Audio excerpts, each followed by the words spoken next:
네, 반갑습니다. 네, 이제 하이델베르크 요리 문답 또 들어가도록 하겠습니다. 지금까지 저희가 이제 공부를 하면서 이제 사도신경의 그러한 믿음의 그러한 내용을 중심으로 우리가 배웠고, 그래서 이제 그 사도신경으로 우리가 이제 하우스 예배를 화요 예배를 시작하게 되었습니다. 그래서 사도신경을 로 우리가 배운 내용들 다시 한번 생각하면서 이제 공부를 하는 것이죠. 근데 저도 이제 막상 이렇게 하려니까 쉽지가 않은 거예요. 그 까먹고 막 그래 사도신경을 저도 많이 했지만, 그래서 저도 다시 한번 계속 이렇게 사도신경의 내용을 깊이 묵상해야 될 필요가 있다는 그런 필요를 많이 느끼는 것 같습니다. 왜냐하면은 이게 마음 가운데 이렇게 생각하면서 기도하지 않고 이렇게 단순히 암기로 그렇게 하게 되면은 잘 잊어버리는 것 같아요. 그래서 저도 좀 이렇게 쭉 하이델베르크 교리 문답을 다시 한번 쭉 보면서 좀 이런 그 사도신경의 그러한 내용들을 좀 공부를 해야, 다시 한번 복습을 해보는 것이 어떨까 그런 생각을 좀 많이 하게 됩니다. 네, 그럼 우리 남은 시간에 제3부 감사에 관하여 라는 그런 제목으로 공부를 또 해보도록 하겠습니다. 이 감사의 생활은 그 십계명의 그런 내용이라고는 말씀을 드렸습니다. 근데 지난주에는 이제 하나의 질문을 해봤고요. 이번 주일에 제 35주일 그러한 내용으로 제 93문부터 98문까지 그러한 내용들, 좀 긴 내용들을 이 시간 좀 다루면서 좀 살펴보도록 그렇게 하겠습니다. 정말 설교할 때 좀 높여놔가지고 조금 낮추도록 하겠습니다. 감사의 생활만 앞에서 잠깐 간단하게만 한번 돌아보고 그리고 오늘 주제를 넘어가도록 하겠습니다. 왜냐하면 이게 시간이 이제 30분이다 보니까는 좀 이렇게 빨리빨리 진행할 때 필요성이 좀 있는 것 같아요. 그래서 그렇게 하도록 하겠습니다. 제 32주일의 선행과 감사 생활이라는 그런 주제를 다루었습니다. 제 32주일부터가 감사에 대해입니다. 그러니까 제 1부는 인간의 비참함, 제 2부는 바로 우리 구원의 길에 대해서 배웠고, 제 3부는 감사에 대한 그런 주제로 우리가 하이델베르크 요리문답을 배우면서 십계명의 내용을 다루고 1, 2, 3부로 해서 하이델베르크 요리문답은 마치는 것이 되겠습니다. 그래서 제 32주일에는 선행과 감사 생활에 관한 그런 질문들을 던져보았습니다. 제 86문에서 우리가 공로 없이 그리스도를 통한 은혜로 말미암아 비참한 상태에서 구원된다면 왜 우리는 선한 일을 해야 합니까? 그렇죠. 이미 구원받았는데 왜 선한 일을 해야 되냐? 그러한 질문이 되겠습니다. 거기에 대한 대답은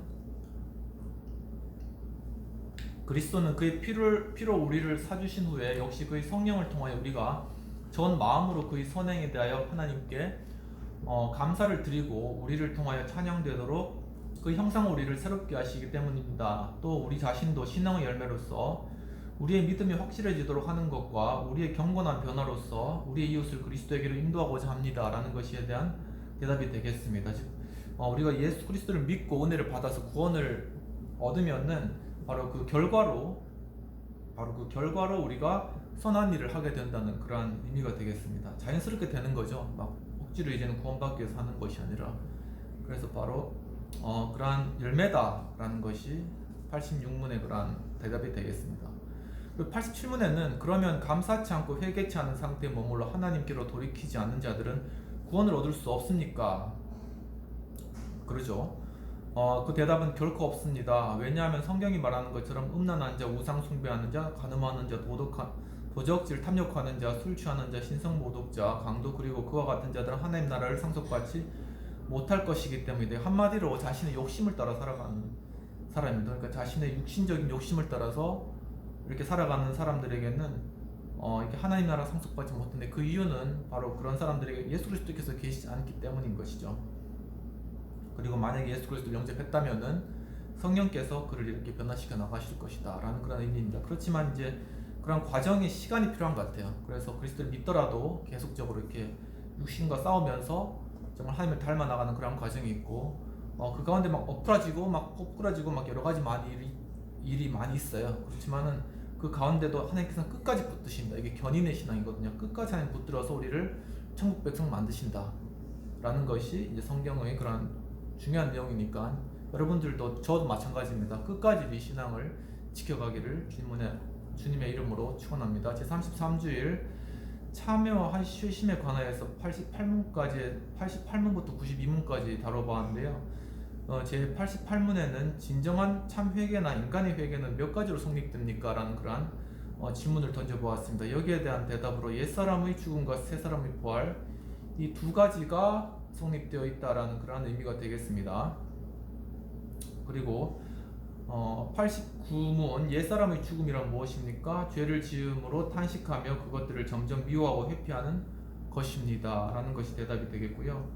그리고 새사람의 부활은 무엇입니까? 라는 것에 대해서 하나님의 뜻에 따라 모든 선한 행위 가운데 살기 위하여 하나님 안에서 그리스도를 통한 진정한 기쁨과 즐거움과 사랑을 가지는 것입니다 라는 것이 부활이 그런 의미가 되겠습니다. 우리가 이렇게 바로 죽었으면 우리가 부활되는 것이 아니라 이 땅 가운데서도 영원한 우리가 생명을 소유했기 때문에 이미 부활이 그런 존재로 살아간다는 것입니다. 그렇기 때문에 우리가 영생을 소유했기 때문에 이제는 죽음의 의미도 이제 영원한 생명으로 나가는 그러한 통로다 생각하고 이 땅 가운데 이제 하나님께서 주신 그러한 선물의 삶을 즐겁게 살아간다 이렇게 마음을 가볍게 그렇게 먹으시면은 하나님 은혜 주셔가지고 능히 승리하실 줄 믿습니다.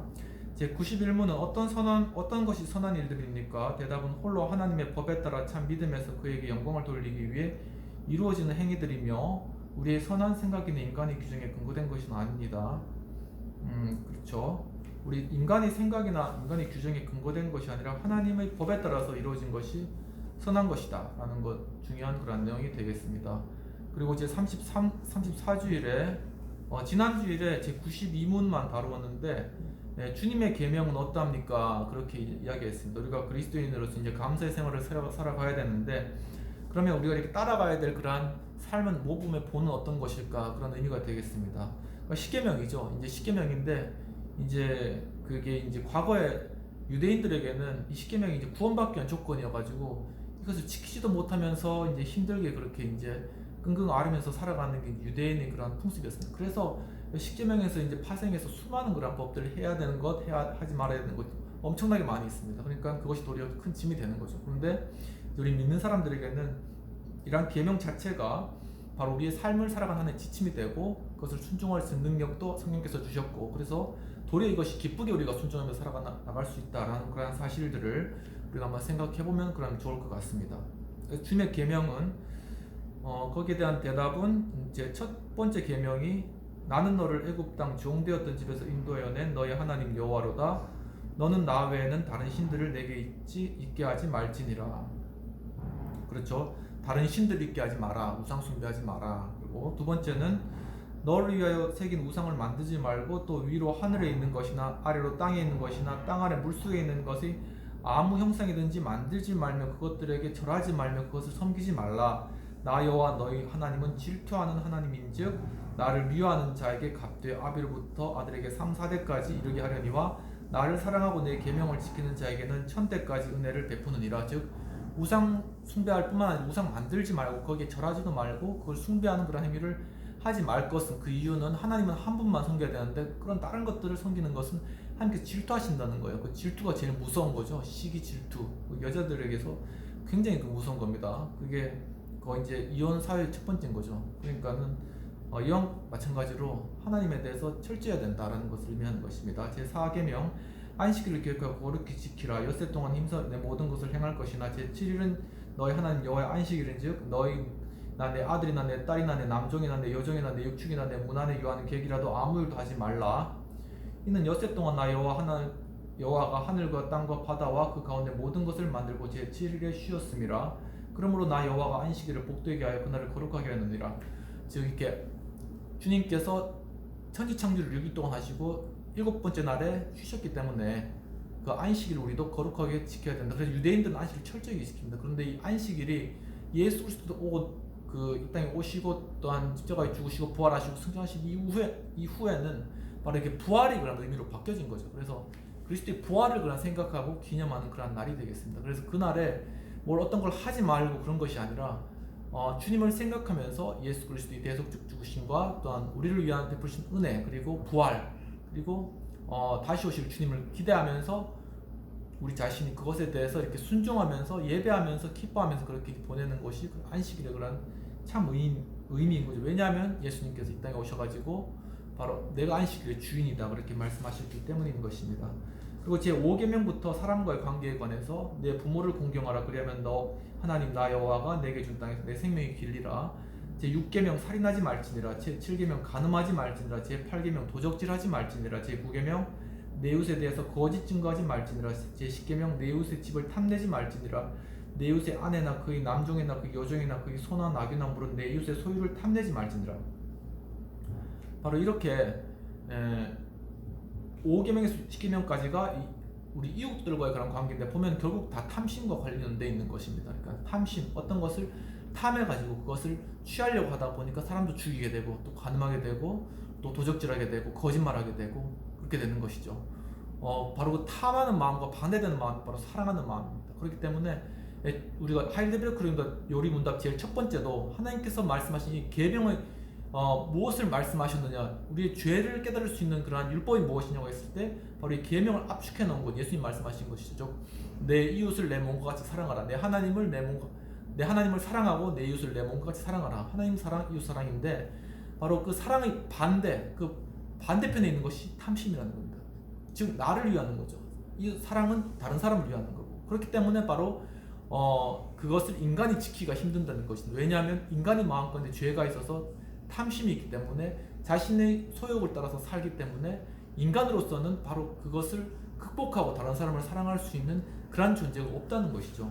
오직 예수님 한 분만이 바로 십자가에서 그 사랑을 나타내 주셨다는 것이고, 그래서 그 예수님의 믿음을 통해서 우리가 바로 구원과 영생을 얻게 되었다는 것입니다. 그러면 제 35주일 제 2계명 요구라는 그런 제목이 있는데 93문부터 이렇게 쭉 10계명의 내용에 대해서 설명하는 그런 내용이 쭉 이렇게 펼쳐지는 것입니다. 그러면 쭉 한번 이 질문들을 한번 다뤄보면서 우리 계명들의 의미에 관해서 한번 살펴보도록 하겠습니다. 제 93문에는 이 계명들은 어떻게 나뉘어져 있습니까? 라는 그런 질문이 되겠습니다. 10계명이 어떻게 나눠져 있냐? 그에 대한 대답은 두 개의 판에 기록되었는데, 첫째의 것은 우리가 하나님에 대하여 어떤 태도를 가져야 하는가를 가르치는 것으로 1에서 4계명 안에 기록되어 있습니다. 그리고 두 번째 것은 우리가 우리 이웃에게 어떻게 의무를 지니고 있는가 하는 것을 가르치는 것으로 5에서 10계명 안에 기록되어 있습니다. 즉 이게 설명한 것 내용이시죠. 그러니까 두 판에 기록된 것입니다. 그러니까 모세가 시내산에서 이렇게 10계명을 받아서 내려올 때 판을 두 개를 가지고 내려왔어요. 그러니까 한쪽 판에는 하나님과의 관계, 한쪽 판에는 바로 인간들과의 관계인 거죠. 근데 그 우상 숭배하는 그런 이스라엘 민족을 보고 그걸 다 던져서 깨뜨려 버린 거죠. 근데 다시 하나님께서 그 돌판을 마련해서 왈해서 와서 다시 하나님께서 거기 새겨 주셨는데, 역시 마찬가지로 왼쪽에 오른쪽에 아무튼 어느 쪽인지 모르겠지만 그렇게 하나님과의 관계하고 인간과의 관계 이렇게 나누어져 있다라는 것이 되겠습니다.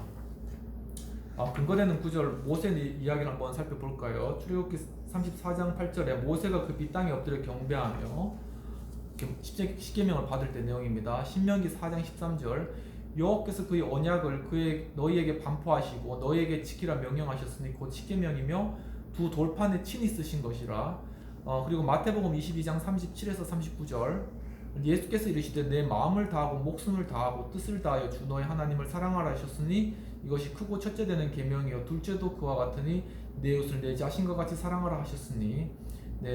해설을 읽도록 하겠습니다. 이 두 물음에는 10계명 전체를 간략하게 소개하였으며 크게 두 부분으로 나눌 수 있는 것으로 예수님께서 요약하셨던 것처럼 사랑의 이중계명, 즉 위로 하나님을 사랑하라고 한 것과 수평적 관계의 이웃사랑의 계명을 따라 설명한 것입니다. 앞서 이미 다루었던 대로 하이델베르크 요리 문답서에는 제3문에서도 인간의 죄에 대한 비참을 설명하면서 사랑의 이중계명에 대해서 다루었습니다. 네. 그렇죠. 제3문에 나타난 내용이 약간 말씀드린 내용입니다. 그리고 제94문으로 한번 넘어가 보도록 하겠습니다. 제1계명에서 주님은 무엇을 요구하고 계십니까? 제 첫 번째 계명요. 그에 대한 대답은 내 영혼의 구원과 축복을 상실한 채 온갖 우상 숭배와 요술, 미신적인 복, 성자나 다른 피조물에 탄원하는 것을 피해야 한다는 것입니다. 그리고 유일하게 참되신 하나님을 바르게 인식하고 다만 그를 신뢰하며 모든 겸손과 인내 가운데서 그에게만 모든 좋은 것을 기다리며 마음을 다하여 그를 사랑하고 경외하며 경배해야 하는 이것입니다. 즉 아무리 미미하게라도 그의 뜻에 거슬리기보다는 오히려 모든 피조물을 기꺼이 포기하는 것을 말합니다. 이 땅인 결국 우상을 만드는 것은 이 땅의 피조물을 만드는 것은 나무, 돌 이런 것들 다 만드는 것이죠. 근데 결국 그것이 인간이 탐심의 대상이라는 겁니다. 근데 그것을 버리고 이 땅의 피조물을 다 버리고 돈도 중요한 우상 중에 하나죠. 이 땅의 피조물에 대한 내 욕심을 다 버리고 오직 하나님만을 섬기는 것을 첫 번째 계명의 의미라고 여기 질문에는 대답을 하고 있는 것입니다. 고린도전서 6장 9에서 10절 근거되는 구절을 읽어보겠습니다. 불의한 자가 하나님의 나라를 유업으로 받지 못할 줄을 알지 못하느냐? 미혹을 받지 말라. 음행하는 자나 우상 숭배하는 자나 간음하는 자나 탐색하는 자나 남색하는 자나 도적이나 탐욕을 부리는 자나 술 취하는 자나 모욕하는 자나 속여 빼앗는 자들은 하나님 나라를 유업으로 받지 못하리니 우상 숭배가 들어가서 이야기하는 것입니다. 히브리서 10장 36절 너에게 인내가 필요하면 너희가 하나님의 뜻을 행한 후 약속하신 것을 받기 위함이라. 말씀을 인내로 순종하라는 말씀이시죠. 이사야 45장 7절 나는 빛도 짓고 어둠도 창조하며 나는 평안도 짓고 환난도 창조하나니 나는 여호와라 이 모든 일들을 행하는 자니라 하였노라. 뜻 이 땅의 모든 것을 주님께서는 다 행하시고 있기 때문에 주님만이 주인이시고 주님만이 경배받으시기 합당하고 찬양받으시기 합당하신 분이기 때문에 다른 우상 숭배를 다 버리고 참되신 하나님께 돌아와서 주님만을 섬기라는 그런 의미가 되겠습니다. 제 95문 무엇이 우상 숭배입니까? 그런 질문이 되겠습니다. 거기에 대한 대답은 그 말씀 가운데 자신을 계시하신 유일하고 참되신 하나님 대신에 또는 그 옆에 무엇인가 다른 것을 고안해내거나 소유하여 인간이 그것을 의지하는 것입니다. 그렇죠. 자신의 생각을 의지하는 것도 우상 숭배가 되겠습니다. 하나님을 의지하지 않고 그런 것들을 세상 것들을 의지하는 것들이 모든 것이 다 우상 숭배가 되겠습니다. 열왕기상 16장 26절에는 느바세 아들 여로보암이 모든 길로 행하며 그가 이스라엘에게 죄를 범하게 한 그 죄 중에 행하여 그들의 헛된 것들로 이스라엘의 하나님 여호와를 노하시게 하였더라. 우상 숭배를 한 것이죠. 갈라디아서 4장 8절 그러나 너희가 그때는 하나님을 알지 못하여 본질상 하나님이 아닌 자들에게 종로로 하였더니 하나님을 알지 못하기 때문에 이 세상 것들을 숭배하는 것입니다. 요한일서 2장 23절 아들을 부인하는 자에게는 또한 아버지가 없을 때 아들을 시인하는 자에게는 아버지도 있느니라. 즉 예수 그리스도를 시인하고 예수 그리스도를 믿는 것 그것이 바로 하나님을 믿는 것이고 우상을 섬기지 않는 것입니다. 즉 삼위일체 대신 하나님을 섬긴다는 것이 굉장히 중요한 그러한 의미가 되겠습니다. 1계명의 해설을 한번 읽어보도록 하겠습니다. 제 1계명의 해설은 두 물음을 통하여 우리의 경배와 섬김의 대상을 인간이 그 어떤 고안물이나 창작물과는 바꿀 수 없다는 것과 유일하고 참되신 하나님을 바르게 인식하고 그를 신뢰하며 그에게만 경배해야 하는 것을 중심에 두고 있습니다. 그리고 우상에 대한 설명에서 말씀 가운데 자신을 나타내신 유일하고 참되신 하나님 이외에는 전부 우상이라는 것입니다. 루터가 위 제1계명 해석에서 지적하고 있는 것처럼 너희의 마음이 어디에 두고 있는가 그것이 너희의 신이다. 그러나 그 마음이 하나님께 향하지 않았다면 그것이 우상이다라는 말과 관련을 갖는 것입니다. 그렇게 루터가 이야기를 했네요. 그리고 제 96문에는 하나님이 제2계명에서 무엇을 원하십니까? 라는 그런 질문이 되겠습니다. 여기에 대한 대답은 우리가 하나님을 그 어떤 방식으로 모방하여 만들거나 그의 말씀 가운데 명하신 것과는 다른 방법으로 경배해서는 안 된다는 것입니다. 즉 하나님을 어떤 형상으로 만드는 것도 합당치 않다는 그러한 것이죠.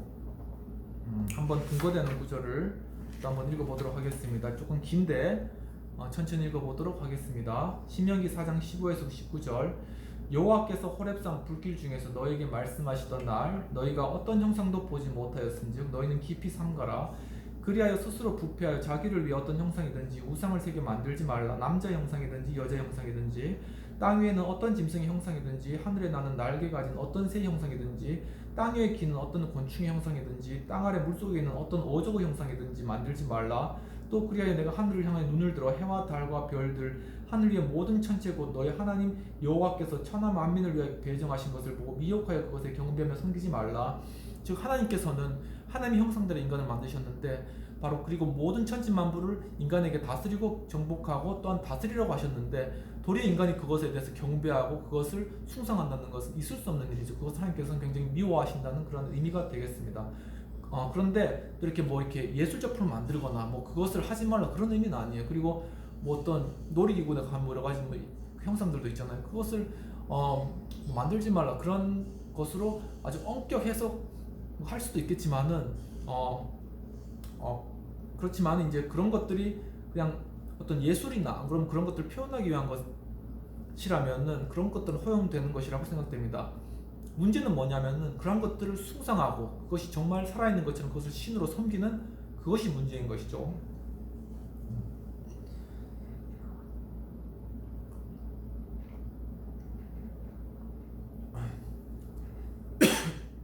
죄송합니다. 그리고 이제 우상에 관한 내용에 관해서 이사야 40장에 있는 말씀을 또 한번 천천히 읽어보도록 하겠습니다. 좀 긴데 18절에서 25절까지입니다. 그런즉 너희가 하나님을 누구와 같하겠으며 무슨 형상을 그에게 비기겠느냐? 우상은 장인이 보 만들었고 장색이 금으로 입혔고 또 은사슬을 만든 것이니라. 궁핍한 자는 거제를 드릴 때 썩지 아니하는 나무를 택하고 지혜로운 장인을 구하여 우상을 만들어 흔들리지 아니하도록 세우느니라. 너희가 알지 못하였느냐? 너희가 듣지 못하였느냐? 태초부터 너희에게 전하지 아니하였느냐? 땅의 기초가 창조될 때부터 너희가 깨닫지 못하였느냐? 그는 땅이 궁창에 앉으시나니 땅에 사는 사람들은 메뚜기 같으니라. 그가 하늘을 차일같이 펴셨으며 거주할 천막까지 치셨고 귀인들을 폐하셨으며 세상의 사사들을 헛되하게 하셨나니 그들은 겨우 심기고 겨우 뿌리를 졌으며 그 줄기가 겨우 땅에 뿌리를 박자 곧 하나님이 익힘을 부시니 그들이 말라 회오리 바람에 불려가는 초계 같도다. 거룩하시니가 이르시되 그런즉 너희가 나를 누구에게 비교하며 나를 그와 동등하게 하겠느냐 하시느라. 이 땅의 모든 천지 만물이 결코 하나님과 비길 수 없으며 하나님을 섬기는 것처럼 섬길 수 있는 그런 대상이 결코 아니다라는 것입니다. 그렇기 때문에 아무리 우리 부모라고 할지라도 그리고 권력자라고 할지라도 하나님을 섬기는 것을 벗어나서 그것을 요구하는 것은 바로 죄라는 그런 의미입니다. 그렇기 때문에 우리가 부모에게 공경은 해야 되지만 성경에서도 바울도 주 안에서 공경하라 그렇게 단서를 준 것입니다. 로마서 1장 23, 24절 썩어지지 아니하는 하나님의 형상으로 썩어질 사람의 새와 짐승과 기어다니는 동물의 모양의 우상으로 바꾸었느니라. 그러므로 하나님께서 그들의 마음의 정욕대로 더러움에 내어버려 두사 그들 몸을 서로 욕되게 하셨으니. 네, 그리고 제 97문 인간은 전혀 어떤 형상도 만들어서는 안 됩니까? 라는 그런 질문이 되겠습니다. 제가 다루었던 것이죠. 그 대답은 하나님은 결코 형상을 모방하여 만들 수 없고 만들어서도 안 된다고 하십니다. 물론 피조물의 형상은 모방할 수는 있습니다. 그러나 하나님은 그것을 경배하거나 섬기기 위한 목적으로 형상을 만들거나 갖는 것을 금하십니다. 제가 이야기했던 그런 내용이 되겠습니다. 출애굽기 23장 24에서 25절 너는 그들의 신을 경배하지 말며 섬기지 말며 그들의 행위를 본받지 말고 그것들을 다 깨뜨리고 그들의 주상을 부수고 내 하나님 여호와를 섬기라. 그리하면 여호와 너희의 양식과 물에 복을 내리고 너희 중에서 병을 제하시리니. 민수기 33장 52절 그 땅의 원주민을 너희 앞에서 다 몰아내고 그 새긴 석상과 부어 만든 우상을 다 깨뜨리며 산당을 헐고. 열왕기하 18장 3, 4절 히스기야가 그의 조상 다윗의 모든 행위와 같이 여호와께서 보시기에 정직하게 행하여 그가 여러 산당들을 제거하며 주상을 깨뜨리며 아세라 목상을 꺾으며 모세가 만들었던 놋뱀을 이스라엘 자손이 이때까지 향하여 분향함으로 그것을 부수고 느흐수단이라 일컬었더라. 즉 바로 우리의 삶 가운데 이런 형상뿐만 아니라 돈이나 아니면은 명예나 다른 것들 하나님보다 더욱더 사모하는 것들 다 우상이 되겠습니다. 그런 것들은 다 깨뜨려 버려야 된다는 것이 되겠습니다. 제 98문 평신도를 가르치기 위하여 그림을 교회 안에 비치할 수 없겠습니까? 이제 평신도를 위해서 뭐 그림 같은 거를 어떻게 교회에 걸어놓으면 되지 않겠느냐 그런 질문입니다. 대답은 그럴 수 없습니다. 우리가 하나님보다 더 지혜롭지 못할 것인데 그 하나님은 기독교회가 어리석은 우상들을 통해서가 아니라 살아있는 하나님의 말씀의 설교를 통해서 가르치기를 원합니다. 이 종교개혁가들의 명확한 그러한 지시죠. 하나님을 이렇게 어떤 이미지나 어떤 형상을 통해서 유추하도록 만드는 것들은 허용하지 않는다는 것입니다. 오직 말씀으로만 하나님을 전파하고 깨달을 수 있도록 해야 된다는 것이 종교개혁의 원칙이 되겠습니다. 예레미야 10장 8절 그들은 다 무지하고 어리석은 것이니 우상의 가르침은 나무뿐이니라. 하박국 2장 18, 19 새긴 우상은 그 새겨 만든 자에게 무엇이 유익하겠느냐 부어 만든 우상은 거짓 스승이라. 만든 자가 그 말하지 못하는 우상을 의지하니 무엇이 유익하겠느냐. 나무에게 깨라 하며 말하지 못하는 돌에게 일어나라 하는 자에게 화 있을진저 그것이 교훈을 베풀겠느냐 보라 이는 금과 언으로 입힌 것인즉 그 속에는 생기가 도무지 없느니라. 디모데후서 3장 16, 17절 모든 성경은 하나님의 감동으로 된 것이니 교훈과 책망과 바르게 함과 이로 교육하기에 유익하니 이는 하나님의 사람으로 온전하게 하면서 모든 선한 일을 행할 능력을 갖추게 하려 함이라 라는 그런 내용이 되겠습니다. 해설 읽도록 하겠습니다.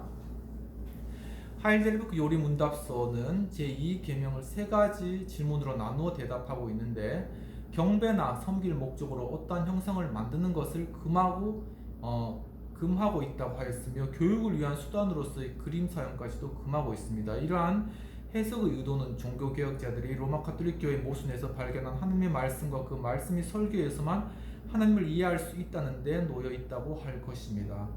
그러나 오늘날 우리 제2계명의 이해는 종교개혁 당시 이해를 뛰어넘어 더 깊이 해석되고 있다고 하겠으며 교육의 수단으로서의 그림 사용은 오히려 보편화되어 있는 모습입니다. 그리고 하나님을 그 어떠한 모습으로 그리거나 만들어서도 안 된다는 것은 오늘날 사회적 가치관으로 불리우는 이데올로기와 관련하여 이데올로기 이념의 절대화도 바로 제2계명의 금지사항에 해당된다는 것임을 우리는 기억해야 할 것입니다.